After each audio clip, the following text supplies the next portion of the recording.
libro de Hebreos capítulo 12, versículos del 1 al 3. Por tanto, nosotros también, teniendo en derredor nuestra tan grande nube de testigos, despojémonos de todo peso y del pecado que nos asedia, y corramos con paciencia la carrera que tenemos por delante, puesto los ojos en Jesús, el autor y consumador de la fe, el cual por el gozo puesto delante de él sufrió la cruz, menospreciando el oprobio, y se sentó a la diestra del trono de Dios. Considerad aquel que sufrió tal contradicción de pecadores contra sí mismo, para que vuestro ánimo no se canse hasta desmayar. Padre Santo, en el nombre de Jesús, yo te pido que fortalezca mi ánimo y yo no desfallezca, Señor, porque tú estás pidiendo por medio de tu palabra que perseveremos hasta el fin, y solo tu palabra me sostiene. Hoy te doy gracias por abrir mis ojos, alumbrarme el entendimiento, revelarme las sagradas escrituras y enseñarme tu voluntad. Señor, quiero conocerte, amarte, apasionarme por tu verdad y obedecerte. Te doy gracias porque tu sangre preciosa cada día me limpia y me muestras, oh Dios, el camino por donde debo seguir. Tú eres quien me fortalece en la fe que me has dado como un don. Gracias por interceder siempre por mí y por ser mi sanador, el que me libera de mi mente, de mi corazón, de mis emociones, y me hace más que vencedor. En el nombre de Jesús, hoy recibo tu palabra con mansedumbre, pero también con un espíritu bereano, que voy a ir a mi casa a comprobar que es cierto lo que me dijeron. En el nombre de Jesús, amén. Hoy te damos gracias, Señor, porque tú, Señor Jesucristo, pusiste los ojos en la cruz, pero no porque quisieras estar allí, sino porque estabas viendo el gozo que venía después, que nos ibas a traer salvación y una vida eterna a tu lado. Te damos gracias en el nombre de Jesús. Amén. Amén. Los invito a que vayamos al Evangelio de Juan, capítulo 4. Evangelio de Juan, capítulo 4. Y vamos a leer a partir del versículo 1. Evangelio de Juan, capítulo 4, versículo 1.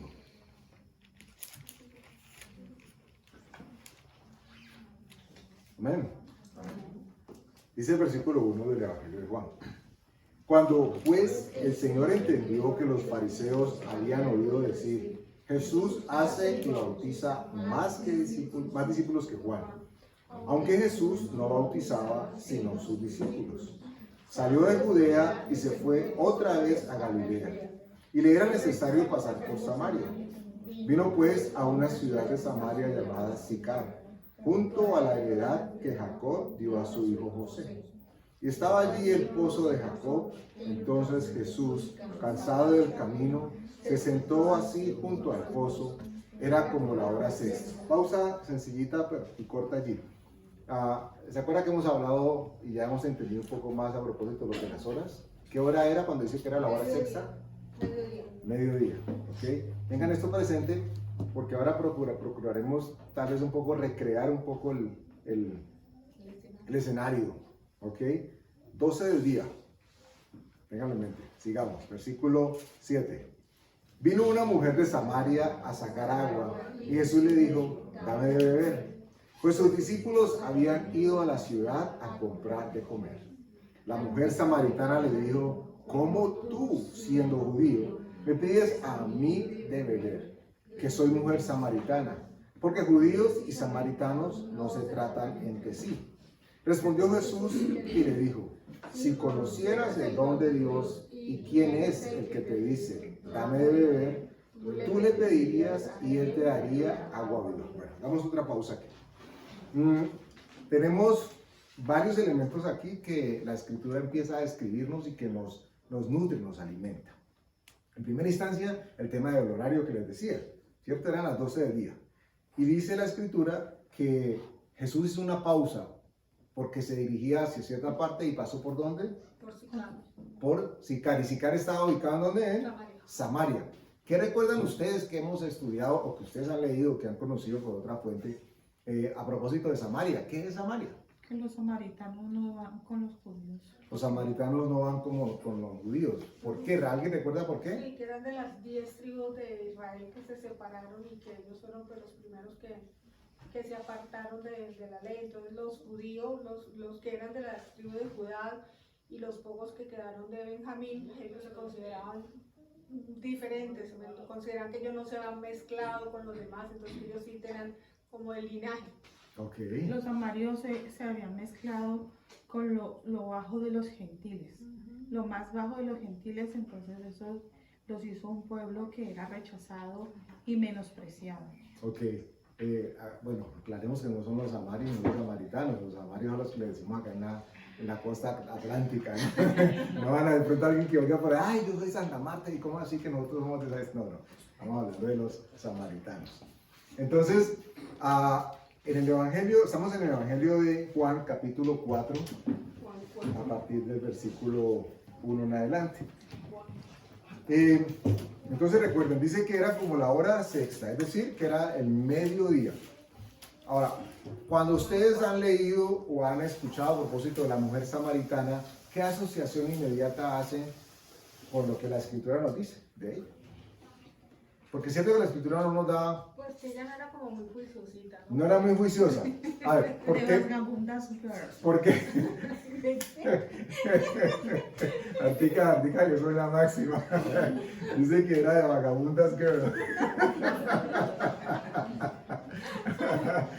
Bueno, miren ustedes. De hecho, esto no es para debatir ni muchísimo menos, pero hay posturas diversas a propósito de la figura de la mujer, ¿no? En este caso la samaritana. Pero en instancia, en primero lo que le venía a uno a la mente es que no era juiciosa, para ser diplomático pues, con su descripción. ¿Por qué uno puede concluir que no era tan juiciosa? Pues porque ella misma dice que tenía 5 maridos. O sea, cuando habla con Jesús, Jesús le dice que ella ha tenido 5 maridos.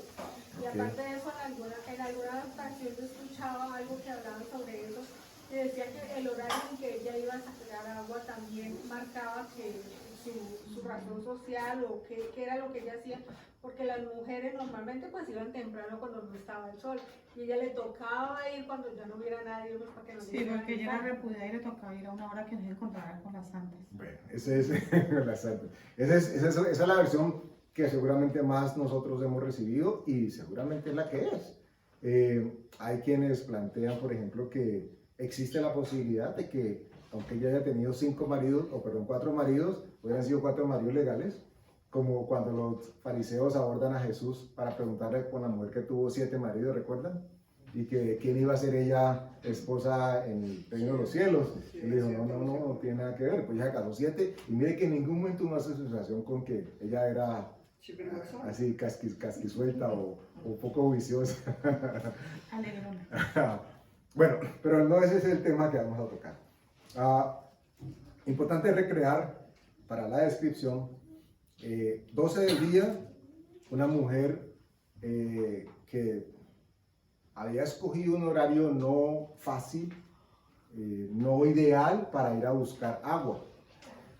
¿Cómo se imaginan ustedes que llegaba con agua? Cántaros. ¿Cómo eran los cántaros? En barro. En barro, o sea, eran vasijas, ¿cierto? Eran... Pesado, la sola vasija pesada. La sola vasija pesada. O sea, que es muy probable que ya nos lo imagináramos con una varita o vara de esas grandes, con un cántaro aquí, otro cántaro acá, o no sé, o uno echado aquí caminando en medio del sol. No sabemos si estaba muy lejos, pero sí estaba algo retirado de donde estaban todos los demás. El hecho es que escogí una hora en la que uno diría, pero ¿y por qué se va a ir a pegar semejante bronceada?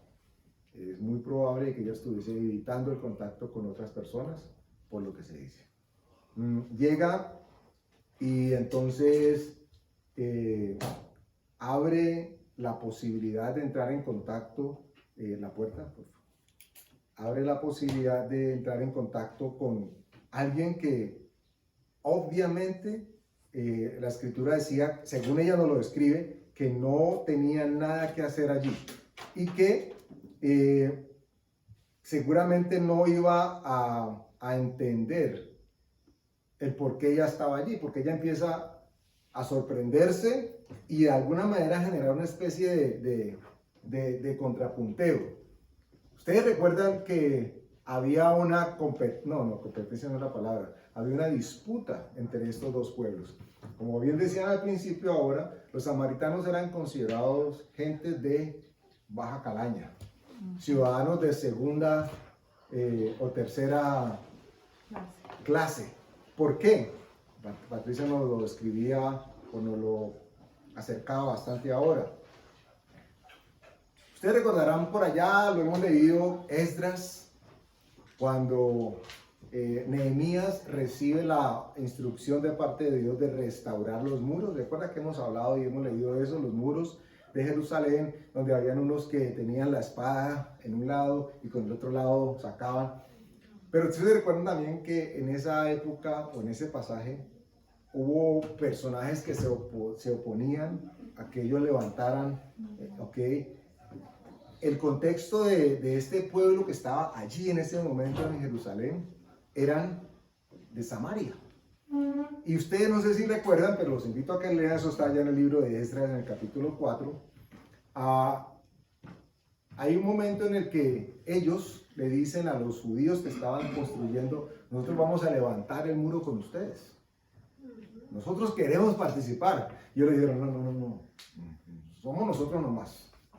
La razón era porque este pueblo se había fusionado o había salido de la fusión de un remanente judío, hebreo, y un remanente pagano o gentil. Entonces, Dios había dado instrucciones desde un principio para que ellos no se mezclaran con gentes de otras partes. Al ellos haber roto esa promesa, cayeron en desgracia ante los ojos de los judíos. Pero esto no fue gratis, porque resulta que los pueblos que estaban alrededor de los judíos, de los cuales Dios les había dicho, no quiero que entren en contacto con ellos, eran supremamente idólatras. Servían abiertamente a otros dioses. Entonces, vale la mención, la razón por la cual Dios desde un principio no permitió que su pueblo se uniese a otros pueblos, no es porque fuera, ¿cuál es la palabra que se utiliza ahora cuando se rechazan a los extranjeros? Bueno, pero eso tiene que ver directamente con los judíos. ¿Cuándo qué? Cuando se rechaza al extranjero. Nacionalista, algo así, no. Bueno, yo sé que ahora hay, a propósito de los tratados de inmigración, hay un término que en este momento se me escapa. El punto es que eran rechazados de parte de Dios, no por el hecho de ser pueblo cualquiera, sino por el contexto que los movía. ¿Y qué los movía a ellos? ¿Hacia dónde iban a dirigir y a llevar a ellos al pueblo de Dios si se empezaban a unir? Como en efecto pasó. Aquí se ve una trifulca no pequeña que continuó hasta los tiempos del momento en que estamos leyendo el pasaje, porque ellos llegaron a un punto en que decían, ustedes los judíos dicen que hay que adorar en Jerusalén, pero Moisés dijo que hay que adorar en este monte. O sea que nosotros vamos a adorar en este monte. Ellos se quedaron con que solamente iban a recibir o habían recibido los primeros 5 libros de la Biblia. Entonces, lo demás de ahí para allá, ellos eso no nos compete a nosotros. Y se quedaron en teoría con los primeros 5, adorando en otras partes. Entonces, este no es el contexto, el por qué ella le dice a Jesús de entrada, o menciona por lo menos la escritura, que judíos y samaritanos no se tratan entre sí. De hecho, hay otro verso, no lo tengo en este momento referenciado, donde a Jesús intentan apedrearlo, cuando se cruza con un grupo de samaritanos precisamente. Había tal animadversión entre los dos grupos, entre los dos pueblos, que cuando se veían era como si fueran hinchas del Cali de la América. xenofobia, gracias, esa es la palabra. ¿Ok? Dios no es un Dios Xenófobo. xenófobo o xenofóbico. No lo es, para nada. De hecho, todos tenemos claro, esto hay que aclararlo, hay que repetirlo, aunque lo tengamos claro, que Dios no quiere que nadie se pierda, sino que todos vengan al arrepentimiento. Lo que pasaba en el Antiguo Testamento, que Dios insistía tanto en que no se juntaran, es porque Él sabía que el corazón del hombre siempre estaba inclinado al mal y los pueblos eran tan paganos, tan idólatras, que en cada esquina había un bulto que adoraban, un diablo que veneraban. Entonces, Él lo que quería, lo que estamos viendo en la palabra viva, es que como Él es santo, su pueblo sea santo. Y de la única manera, porque allí no había habido todavía salvación, ¿cierto? Entonces, en ese momento estaba pues, enseñándoles que no se contaminaran, que no se mezclaran, porque iban a terminar adorando a los dioses, a los baales que estos pueblos adoraban. Y si el primer mandamiento que Él da es que amamos a Dios por sobre todas las cosas, ese es el primer y grande mandamiento desde el Antiguo Testamento, en Éxodo, en Deuteronomio. Él dice: yo soy Señor y el Señor Dios, uno hay. Entonces, cada vez que Él hacía eso era para que el pueblo no siguiera las tradiciones y el paganismo que ellos estaban practicando. Y eso lo vemos en los libros donde están contando cuando subía un rey y bajaba otro. Este hizo lo malo delante de Dios. Este sí guardó la ley de Moisés y las enseñanzas de adorar solamente a Dios. Entonces era con ese propósito. Retomo entonces, estamos en Evangelio de Juan capítulo 4, vamos a leer a partir del versículo 7 en este momento. Retomo, dice: vino una mujer de Samaria a sacar agua y Jesús le dijo: dame de beber. Paren allí. Por un segundo, imaginen o recreen más bien una escena como la que nos están describiendo allí. Llega Dios. La persona no sabe obviamente que es Dios en persona, pero llega Dios, Jesús en este caso, y le dice a esa persona que está allí: dame de beber. Dame de beber. Y con el contexto que acabamos de describir, ese conflicto que existía entre samaritanos y judíos, para ella fue totalmente despelucante. La petición que le hacía a Jesús. Como él no solamente era judío, además era hombre. Porque después, cuando los discípulos llegan, lo leeremos más adelante, que se habían ido a comprar de comida, dice que se sorprendieron porque estaba hablando con una mujer. Había un tema de conflicto, y máxime si esta mujer era samaritana. Entonces Jesús le dice a ella: dame de beber. Y como siempre procuramos que la escritura nos hable literalmente, pero también de alguna manera mueva un poco o mucho nuestro ser, para que la hagamos nuestra y para que la escritura nos hable en primera persona y nos permita escanearnos en primera persona. Jesús le hace no una invitación, casi que es una petición. Le dice: dame de beber. Y esto nos debe poner a pensar en lo siguiente. Esta es la pretensión del mensaje. Cuando dice dame de beber, Jesús estaba pidiéndole a la mujer samaritana que sacara algo de ella, o literalmente el agua, o de manera paralela en términos de apreciación, qué había en ella. Y el agua, ustedes saben lo que significa y tipifica en la escritura, ¿cierto? El agua significa vida, claro. Siempre lo hemos asociado con, por lo menos las enseñanzas que han recibido en la iglesia o en esta congregación, asociar casi siempre agua con palabra, ¿ok? Pero no tanto desde el contexto de si habla bien o no habla bien, que puede que aplique, ¿ok? No tanto de si es que es un lenguaje positivo o es un lenguaje negativo, no. Pero cuando dice dame de beber, está pidiéndole a ella y a nosotros, a cualquiera que Dios le hiciera esta apreciación, es de qué estás bebiendo, con qué te estás alimentando, cómo estás, en este caso, hidratando. Porque es importante mencionar que la Escritura nos aclara a qué horas estaba tomando lugar esto. Eran las 12 del mediodía, la hora en que el sol estaba más arriba, perpendicularmente cayendo sobre ellos, o sea, en el desierto, dándoles fuerte. Por poquito, dirían los que manejan el tema de los termómetros, con sensación térmica y la suben por ahí a 50 o 60. Entonces nos encontramos con Jesús, le dice, dame de beber. ¿Qué estabas bebiendo? Y aquí vamos a encontrar espero, claridad frente a algo que puede ser una especie de contradicción con lo que ya les voy a comentar. En el versículo 9 dice, la mujer samaritana le dijo, ¿cómo tú siendo judío me pides a mí de beber, que soy mujer samaritana?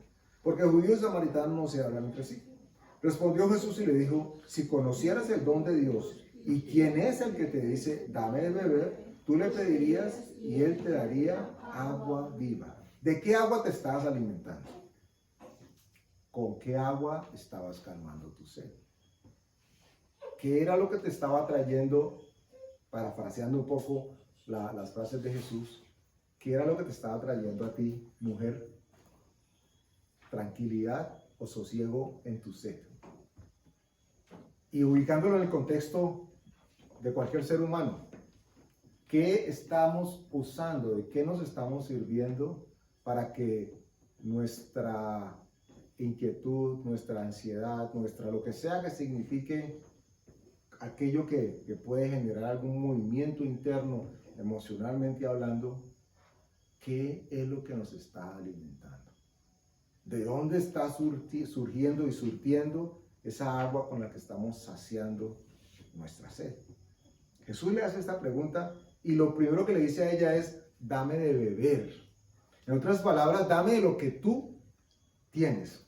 Y uno aquí debería pensar ahora con algún conocimiento de Dios que tendría que invertirse el papel, ¿cierto? Porque sería uno pidiéndole al Señor, porque Él después lo ofrece, que sea Él el que nos dé de beber. O sea, vamos a la fija con que es Dios dándonos de su pozo. Pero aquí lo hermoso es como, a pesar de las diferencias de personajes, de contexto, de naciones, de pueblos, Jesús, representando a Dios en ese momento, le está diciendo a ella con total libertad, dime qué hay en tu corazón. ¿Qué hay en tu corazón? Y le está dando la oportunidad de que sea totalmente abierta, honesta. Estamos hablando en este caso de ella como mujer, pero aplica, por supuesto, para cualquiera de nosotros. Totalmente la oportunidad de que le diga, dame de lo que tú has bebido. Cuando un niño pequeño o una niña pequeña, ahora lo veíamos con Antonella, que quienes estuvieron aquí temprano se dieron cuenta que ella es de lo más expresivo que hay. Pero un niño o una niña, cuando llega a la casa después de haber estado en el colegio, en el jardín, y empieza a jugar, que es lo que debería hacer, generalmente a través de su juego cuenta absolutamente todo lo que ha tomado lugar en el día que ella o él tuvo. Entonces uno sabe, lo recuerdo con Victoria cuando llegaba y sentaba a Lalo, a Lalito y a Chucky. Yo le decía a Chucky, que era una muñeca así, bien viejita. Entonces ella la sentaba en sus sillitas y inmediatamente ella asumió el papel de maestra. Entonces le decía, Lalito, ¿por qué te comportaste así? Y no hagas así. No, pau. No sé si la maestra le daba pau, pero esa era la interpretación que ella daba de todo lo que ha sido en el día a día. Ella abiertamente contaba qué era lo que había sido su día. Y era verdad, por lo menos para ella. Jesús le estaba preguntando a la mujer samaritana, dame de beber. Muéstrame, cuéntame qué pasa en tu corazón. Y miren, lo hermoso de esto es que si con alguien podemos nosotros ser honestos, deberíamos ser honestos, y nos conviene ser honestos, es con Dios. Es el que nos puede, al que nosotros podemos abiertamente llegar y decirle, Señor, esto es lo que hay. Esto es lo que hay en mi corazón. Yo quiero hacer esto porque es lo que el mundo espera que suceda en mí, porque yo soy un cristiana de muchos años o de profundidad, pero en realidad lo que pasa en mi corazón es esto. Jesús le estaba diciendo a ella, dame de beber. ¿De qué agua estás tomando? ¿Cuál es el agua que se mueve por tu cuerpo espiritualmente hablando, emocionalmente hablando? Y él sabía quién era ella y qué estaba haciendo ella. Pero es que quería que ella se liberara. Si con alguien podemos ser nosotros libres, o deberíamos buscar libertad, es con Dios. ¿Ustedes recuerdan que la invitación que el Señor hace es que nosotros le entreguemos a Él qué? Nuestras cargas. Y habla de yugo inclusive, diciendo que el yugo que Él pone es ligero, pidiéndonos que le entreguemos nosotros. Siempre hemos encontrado de parte de Dios una instrucción a propósito de que nosotros le entreguemos, inclusive como señal de ofrenda. ¿Por qué digo como señal de ofrenda? El apóstol Pedro dice en una de sus epístolas que humillaos pues bajo la poderosa mano de Dios, y Él os exaltará cuando fuere tiempo. Humillaos pues. ¿Cómo se puede humillar una persona delante de Dios? Sino entregando absolutamente todo lo que hay en su corazón, en su mente y en su emoción. Jesús le estaba diciendo a ella, dame de beber. O sea, dime, yo sé, pero dime qué es lo que hay en tu corazón. Y entonces ella empieza a contarle. Sucede algo interesante aquí. Cuando él le dice, si supieras, cito el versículo 10, si conocieras el don de Dios y quién es el que te dice, dame de beber, tú le pedirías y él te daría agua viva. Y aquí sucede algo particular, versículo 11. La mujer le dijo, Señor, no tienes con qué sacarlo. El pozo es hondo. Aquí, ¿a qué les suena a ustedes esto? Arrogancia. Bueno, puede ser arrogancia. Incredulidad, es ver la realidad, ver lo que hay ahí. Entonces, ¿cómo va a ser eso si es que mire, o sea, lo que yo estoy viendo me dice que no se puede? Ok. Experiencia, seguridad en lo que sabía o creía saber. Importante que ustedes tengan o acerquen el contexto de que aquí se cita que estaban en uno de los pozos que José había recibido ¿de quién? ¿Recuerdan? De Jacob. Si alguien había experto en abrir, explorar y encontrar pozos, era Jacob. La escritura lo describe como que donde él llegaba tenía el olfato para eso.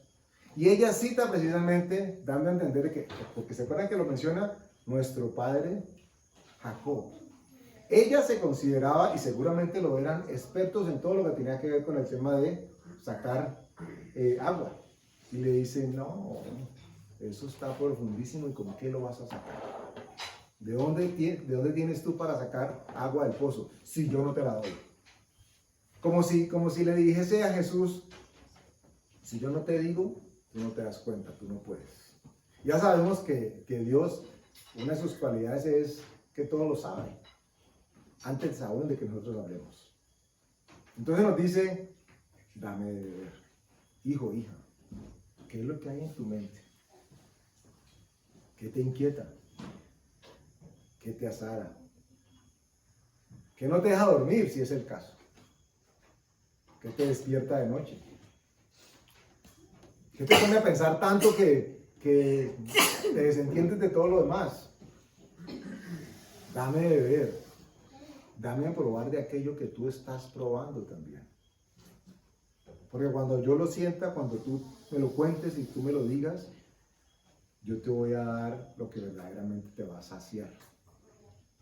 Esta era la oferta que le estaba haciendo Jesús a la mujer samaritana. Ustedes recuerdan que ella llega, era considerada impura y ciudadana de segunda clase. Pero ojo, por los judíos, no por Jesús. De hecho, Jesús llegó haciendo algo que hacía constantemente, rompiendo todo paradigma, saltándose toda regla y toda tradición de todos los fariseos. Cuando los discípulos regresan y lo encuentran allá hablando, quedaron tan impactados que quedaron callados por allá en una esquinita. Como que ahí, y no se dejó ni siquiera preguntar absolutamente nada. Y Jesús estaba rompiendo todo tipo de esquema, que no se podía, que sí se podía, y él lo que estaba haciendo era la voluntad de Dios. Otra cosa importante para tener en cuenta en medio del escenario que estamos describiendo. Ustedes recuerdan por allá en el Viejo Testamento que cuando se reparten las tierras se determinan unas ciudades para que quienes cometan homicidio voluntario o involuntario o que tengan algún tipo de penalidad tengan ciudades de escape.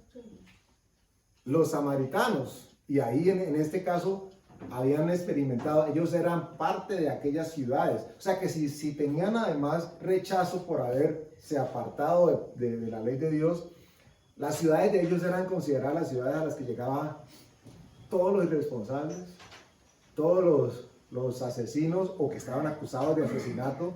Entonces nadie quería tener nada que ver con ellos, eran los pillines. Y Jesús llega, manda a propósito a los discípulos que vayan a comprar de comida. Y ahora que nosotros tenemos algo de conocimiento de la Escritura, imagínense ustedes que todos ya sabemos que es Jesús.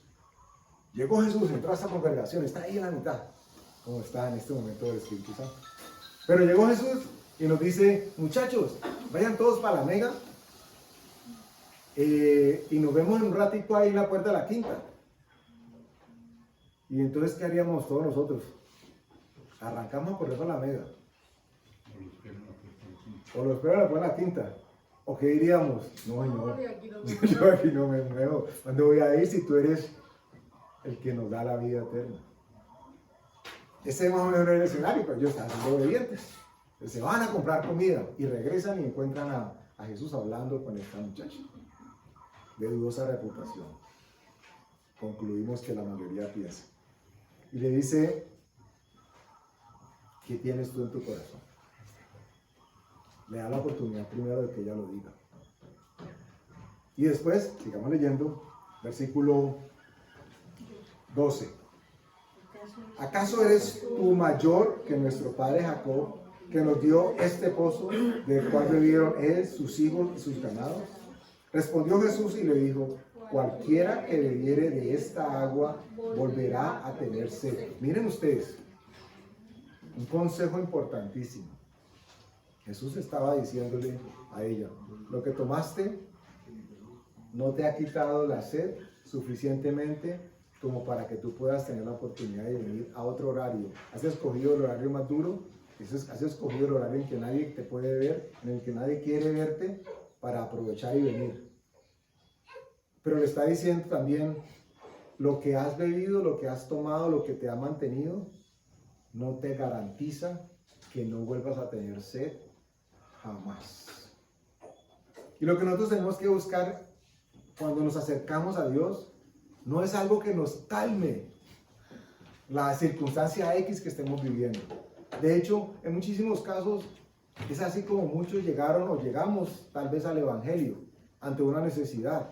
Y qué misericordia de Dios que mantuvo los brazos abiertos, nos recibió. En muchísimos casos se nos suplió esa necesidad. En otros tal vez sigue por ahí esperando a que llegue el momento de Dios. Pero llegamos y lo que Dios esperaba de nosotros era no simplemente resolvernos ese momento, sino darnos herramientas para que nosotros tuviésemos seguridad, confianza, alegría y total dependencia de Él. No era por un momento, no era para saciar la sed por un momento, porque de hecho algunos podrían decir, no, a mí que no me den agua, que me den Coca-Cola. Lo que me sacia la sed es Coca-Cola. Y alguien más diría, ay no, la cerveza bien fría, eso es bien rico. Pero entonces usted imagínese que cada vez que le dé sed, no tome agua, sino que tome Coca-Cola. ¿Y qué tal que decida solamente tomar Coca-Cola porque es lo único que le quita la sed? ¿Algunos de ustedes alguna vez ha tomado en un momento de calor bien tenaz una gaseosa bien fría que uno dice que le queme por y que le haga cosquillas y pareciera que eso saciara la sed? Parece, pero no sacia.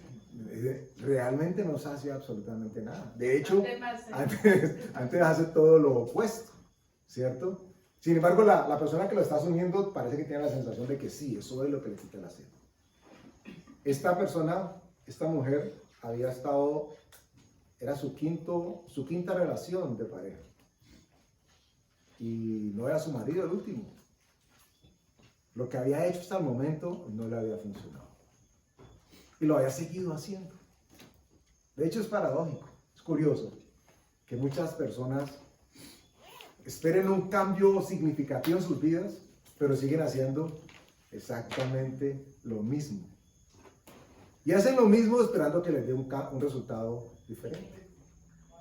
Ella había tenido ya 4 experiencias y encima dice, y el quinto tampoco es. O sea, ella sabía que este quinto no era y se lo estaba diciendo abiertamente al Señor. Cuando el Señor de hecho es el Señor el que se lo manifiesta y le dice, este tampoco es tu marido. Y ella queda totalmente paniqueada. ¿Eres profeta? Y recuerde que ella dice que ahí, en ese monte donde están, era donde ellos adoraban. Entonces inmediatamente dice, ay, ¿tú eres profeta? Porque le dijo cosas que nadie más conocía. Pero es que lo único que conoce nuestro corazón es Dios. Por eso ahora que estaba leyendo, meditando, sí es extraño que Dios le diga, como en ese momento, dame algo, cuando uno se supone que uno es el que pide, ¿verdad? Y dame de beber es dame tu corazón, dame tus pensamientos, dame lo que sientes, dame lo que crees, dame lo que hablas, dame lo que piensas. Es como de esa manera que Dios en ese momento, a través de esta mujer samaritana, nos está diciendo a nosotros siempre, dame tu corazón. Amén. Repito el versículo 11 porque es importante la primera parte. La mujer le dijo, Señor, no tienes con qué sacarla y el pozo es hondo.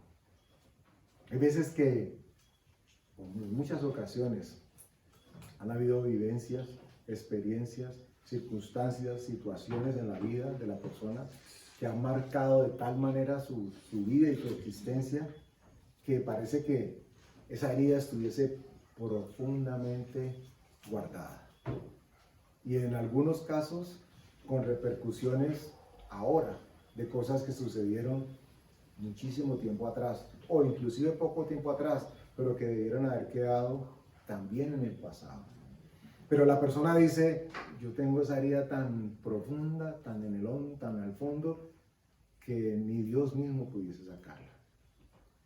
Y Dios no la va a sacar sin que la persona abiertamente le diga, como era la intención seguramente de Jesús, cuando le pedía, dame de beber, saca lo que tienes tú dentro de ti. Saca aquello que quieres y sabes que necesitas entregarle a Dios.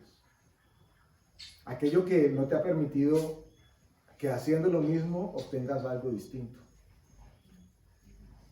¿Qué hay que hacer? ¿Se acuerdan que dice la Escritura? Que Él hace cosas nuevas y que absolutamente todo lo que Él ha hecho y como nos ha convertido en nuevas criaturas, nos dice y nos asegura y nos reasegura que todo lo demás, las cosas viejas, quedaron atrás, quedaron deshechas, y nos asegura y dice, he aquí todo ha sido hecho nuevo. Pero para que haya novedad, para que sea nuevo, nosotros tenemos que entregarle absolutamente todo al Señor. No hay manera de que nos podamos quedar con algo, como decir, no, yo entregué el 99.9%, y siempre es mejor eso que no entregar nada, claro.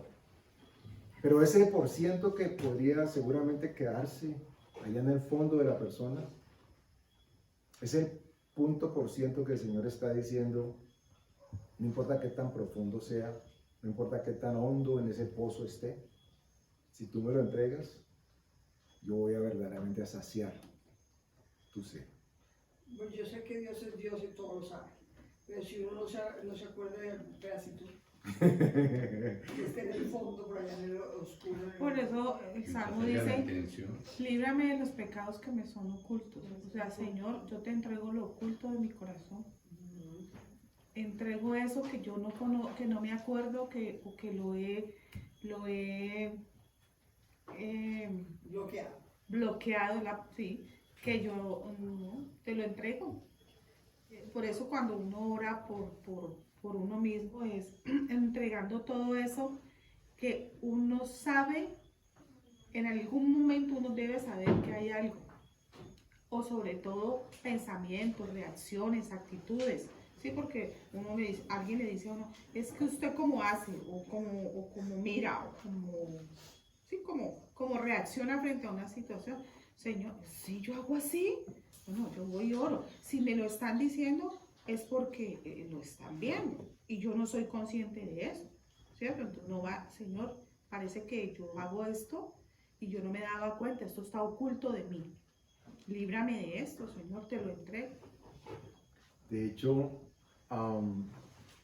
la constante búsqueda de tener esa comunión con Dios, la lectura de su palabra constante, nos limpia. O sea, no estamos hablando aquí de si somos o no somos limpios. Esto es importante aclararlo, porque la Escritura, si nosotros estamos en comunión, en contacto con Dios a través de su palabra, la Biblia dice que la palabra nos limpia. Pero en este caso estamos hablando de nosotros liberarnos de algo de lo que Dios ya nos ha liberado, pero que tal vez inconscientemente todavía se esté agarrando o afirmando y no lo sepa. ¿Okay? En un caso de susto o de adrenalina, la persona quedó con el puño cerrado y lo que tiene adentro no lo suelta y siguió caminando y siguió sus actividades y lo tiene. Emocionalmente pueden presentarse cosas, o se pueden haber presentado cosas en la vida de la persona que inclusive desde la psicología, no vamos a entrar con el tema de psicología, pero desde la psicología plantean los psicólogos que la persona ha sido tan impactada por esto que decide obviarlo y en muchos casos entrar en negación al respecto de esto. Entonces, eso como un mecanismo de defensa o de autoprotección en el que de manera instantánea esa cosa es totalmente aislada. El niño o la niña que sufrió algo tenebroso de niño con otras personas, es muy probable que pasen unos años y de eso no se acuerde nunca más en su vida, porque lo escondió y lo acomodó en una parte en la que nunca más lo afectara. Pero aún de esas cosas Dios quiere hacernos libres, porque ya no nos corresponden, ya no deberían ser parte de nosotros. Jesús, ustedes van a ver cómo cambia un poco la dirección del diálogo que está tomando lugar. Ya Jesús no necesariamente es el que le dice a ella, dame de beber, ella ya le está contando las cosas. Él empieza ahora en el discurso, en el mensaje, a darle a beber. Leamos el versículo 12. ¿Acaso eres tú mayor, ¿sí?, que nuestro padre Jacob, que nos dio este pozo, del cual bebieron él, sus hijos y sus ganados? Respondió Jesús y le dijo, cualquiera que bebiere de esta agua volverá a tener sed, mas el que bebiere del agua que yo le daré no tendrá sed jamás, sino que el agua que yo le daré será en él una fuente de agua que salte para vida eterna. La mujer le dijo, Señor, dame esa agua para que no tenga yo sed y venga aquí a sacarla. Ella dijo, uy, encontré por fin. Ya no voy a tener que venir acá a las 12 del día con esos cántaros a sacar el agua. ¿Qué te inventaste, Señor? Y Jesús le responde, ve y llama a tu marido y ven acá. Y esto parece una instrucción sencilla, pero de ella requería que sacara lo que verdaderamente había dentro de sí. Porque desde la comprensión de la mujer, esta persona no podía saber que ella tenía una circunstancia con su marido, ¿no? Ella no había sido saciada desde su vida emocional, porque estar con uno y con el otro era como ensayando con este sí, con este no. Él se dio cuenta que ella estaba seca en su vida. Y le da la oportunidad gloriosa para que ella diga a él, a Dios, lo que verdaderamente está tomando lugar en su corazón. ¿Por qué les digo que le da esa oportunidad? Porque él le dice a ella, ve y llama a tu marido y ven acá. Ella ha podido ir por el quinto. Sí, ella por el quinto y llegaba ahí, yo no sé para qué iba a llegar con el quinto, pero ha podido llegar, este es. Pero en ese momento ella llegó y dijo, no, Señor, este no es, no tengo marido. Se sinceró con Dios. Ya no era Dios diciéndole, dame tú a mí. Ahora es, yo te voy a dar, porque tú estás abriendo tu corazón a mí. Parte de lo que sucede cuando nosotros venimos al Señor es que le entregamos absolutamente todo lo que toma lugar en nuestra vida. Y esto debe generar en nosotros algo que produzca llenura. Alguien dirá, ay, eso es lo que necesito para ir. Tenía un man ahí, un hombre ahí, pero no era su marido, o sea, no era casada. No era el marido. Ella fue abierta. Y el que ahora tienes no es tu marido. Ella le dijo abiertamente, no tengo marido. O sea que Tenía no un hubo amante, manera. tenía un amante. No hubo manera de que ella escondiera, porque se dio cuenta de que le convenía entregarle a Dios y sincerarse con Dios al respecto de todo lo que había dentro de su corazón. Hago una pausa aquí, un comercial. En estos días, Valentina me compartía algo, y no sé si Olguita lo había hecho en el pasado, ahorita Olga dirá si sí lo había hecho o no. Valentina me compartía un link que lleva a una producción que están haciendo en Estados Unidos desde hace unos 3 o 4 años atrás, que se llama The Chosen. Ese Chosen significa los elegidos. Y los elegidos es la historia bíblica de los elegidos, de los apóstoles, obviamente con la presencia del Señor Jesús. Valentina está indagando sabiamente qué tan procedente o prudente era el adentrarse o estar en este tema. Entonces, pues, obviamente nos puso a indagar. Pero ha sido una bendición, por lo menos para mí. Me encontré por primera vez en distintas opciones, desde lo fílmico, una postura extremadamente bíblica, pero con una recreación de los eventos antes o después que narra la Escritura, con una creatividad que uno sabe que no está leyendo lo que la Escritura dice, porque la Escritura no lo menciona, pero te recrea de tal manera la circunstancia que de pronto hasta uno dice, así pudo haber pasado. Y no lo digo para que nos quedemos en aquello que no está escrito y sobre ello sí, pero les comparto porque pues lo que uno recibe de gracia, de darlo de gracia. Lo pueden bajar en aplicación, en Google. Es una serie preciosa, preciosa. Pero en inglés. Está subtitulada y ahora creo que va a salir también doblada al español. Mira que yo la estaba viendo doblada. Yo me vi los 2 capítulos que eran de Navidad, esos sí estaban en inglés con subtítulos, pero los capítulos de la serie como tal, de la temporada, sí estaban en español. Viendo esto, y ese por qué lo menciono, si sienten la curiosidad, oren primero a Dios para que si quieran lo hagan, pero para aquellos que de alguna manera tenemos cierta afinidad o gusto con el tema de películas o desde lo fílmico, es un acercamiento bíblico precioso, desde la imaginación y la creatividad, que no riñe para nada con lo bíblico. Hay momentos en que uno ve series bíblicas o cosas de la Biblia que uno dice, no, vení, pero eso no tiene nada que ver con lo que la Escritura dice. Aquí vamos a encontrar el momento donde se describe la circunstancia, que es lo que la palabra dice, pero como nos llevan a vivir el antes y el después, es bastante interesante. Así que los invito a que lo hagan.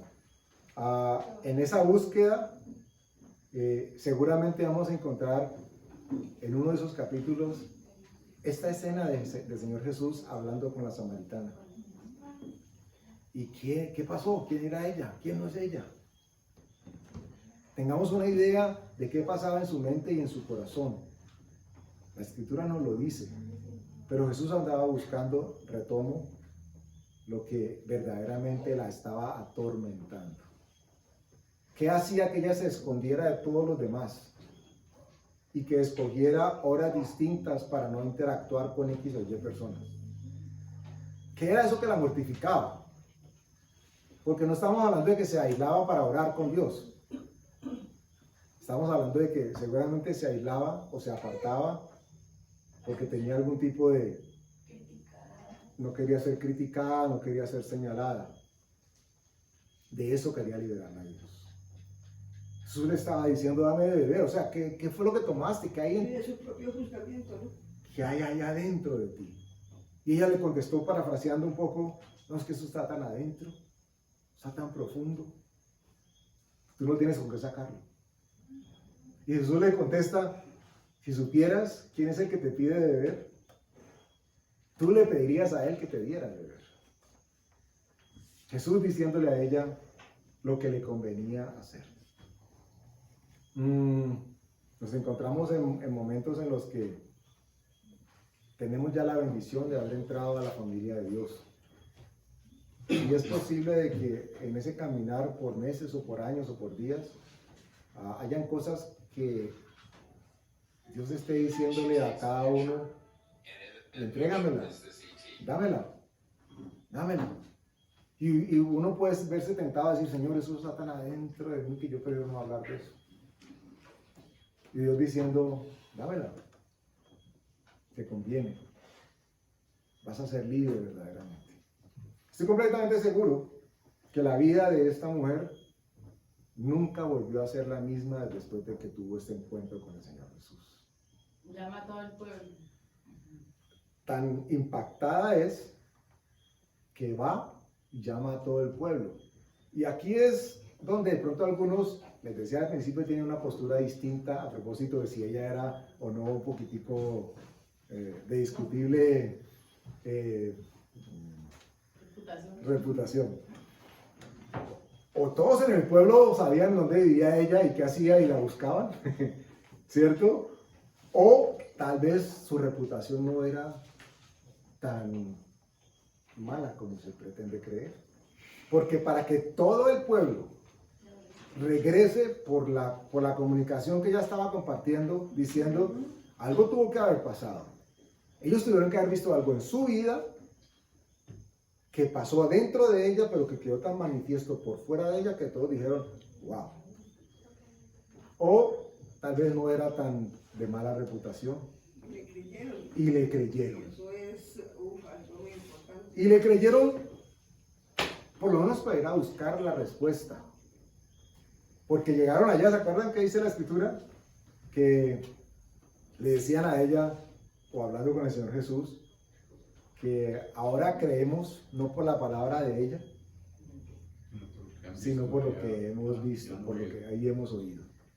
Porque hay veces todo lo que se necesita es que alguien simplemente nos señale hacia dónde. Nosotros quisiéramos tal vez de que ese alguien camine con nosotros y nos lleve hasta allá. 3 veces lo que se necesita es que digan, es por allá. Y cuando llegue allá, esa persona se va a encontrar con lo que se le prometió que iba a encontrarse. Yo no sé, la Biblia no lo describe. Ese tipo de circunstancias son las que seguramente encontraríamos en la serie que les mencionaba ahora. La recreación de qué pudo haber sucedido durante o antes. Que uno dice, wow, qué chévere que pudo haber sido así. Dios quiere que nos liberemos de todo lo que no nos corresponda. Porque para eso vino Él, para hacer suya lo que antes había sido nuestro, es decir, nuestras aflicciones y nuestras cargas. No importa qué tan profundas estas hayan sido guardadas. Si estamos todavía en el quinto intento, significa de que Dios nos está diciendo es bueno que hagas un cambio en aquello que te está produciendo los mismos resultados antes. Y ella se encontró, seguramente de ahí viene el dicho, ¿no? No hay quinto malo. Se encontró con que en este momento, porque no sabemos qué pasa aquí en adelante, la escritura ya no nos cuenta más de ella, pero ¿qué pasó? Entonces el que era el quinto se convirtió en el quinto marido, ahora sí marido, se acabó la relación, ella siguió a Jesús, todo indica de que ella se convirtió en parte del grupo que caminaba con Jesús en todas partes. Entonces llegó al punto de no tener necesidad de ese quinto para tratar de saciar algo que le hacía falta a ella desde muchísimo tiempo atrás. Encontró lo que verdaderamente la saciaba y lo que le había quitado la sed. Y al punto que ya siguió al Señor Jesús, caminó con Él. Necesitamos ser tan valientes, la Escritura nos pide que seamos valientes, que le entreguemos al Señor Jesús aquello que pareciera que no queremos soltar. La invitación es esta. Mostrémosle al Señor el agua que tenemos adentro. Porque Él nos dice que si lo hacemos, se asegura que de nuestro interior corran ríos de agua viva. Es posible que haya ríos de agua muerta.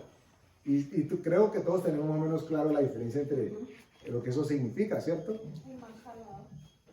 Por ejemplo, el mar salado, o cuando se cava un pozo y está el agua estancada, es agua, y es mejor que no tener agua, pero cuando se cava el pozo y se encuentra el río que fluye por debajo, a eso se refiere la Escritura como ríos de agua viva, que están constantemente moviéndose. Eso es lo que Dios quiere que tome lugar en nuestras vidas. Que lo que hayamos consumido produzca en nosotros un fluir constante del mover y de la comunión con el Espíritu Santo. Amén. Vamos a darle gracias a Dios. Padre, gracias, muchas gracias, Señor, por permitirte que los grifos de nuestra vida sean abiertos para que nada estancado en nosotros permanezca dentro de nosotros, Señor. Nos has dado las llaves para que nosotros podamos dejar salir aquello que tengamos guardado dentro de nosotros, en nuestra mente, que aún pudiese estar afectando la parte física, Señor, o emocional. Gracias porque tú nos abres la llave para que de nosotros salga todo aquello que no nos sirve, Señor.